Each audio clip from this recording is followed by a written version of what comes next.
5. Sermon on the Light of the World. On the evening of the next to the last day of the feast, when the scene was brilliantly illuminated by the lights of the candelabras and the torches, Jesus stood up in the midst of the assembled throng and said, I am the light of the world. He who follows me shall not walk in darkness, but shall have the light of life.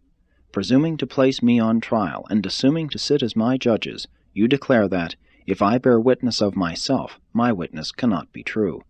But never can the creature sit in judgment on the Creator. Even if I do bear witness about myself, my witness is everlastingly true, for I know whence I came, who I am, and whither I go. You who would kill the Son of Man know not whence I came, who I am, or whither I go. You only judge by the appearances of the flesh. You do not perceive the realities of the Spirit. I judge no man, not even my archenemy. But if I should choose to judge, my judgment would be true and righteous, for I would judge not alone, but in association with my Father, who sent me into the world, and who is the source of all true judgment. You even allow that the witness of two reliable persons may be accepted. Well then, I bear witness of these truths, so also does my Father in heaven. And when I told you this yesterday, in your darkness you asked me, Where is your Father? Truly, you know neither me nor my Father, for if you had known me, you would also have known the Father.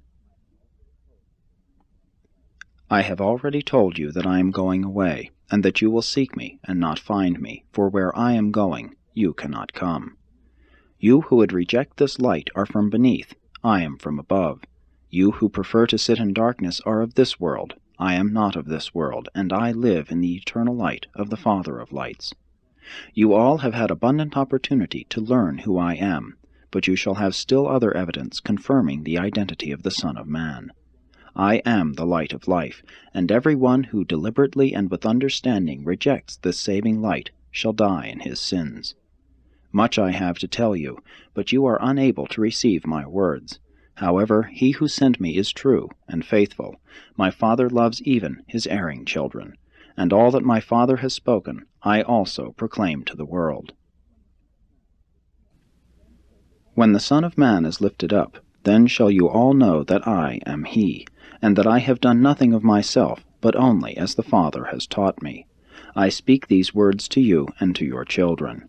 And he who sent me is even now with me. He has not left me alone, for I do always that which is pleasing in his sight.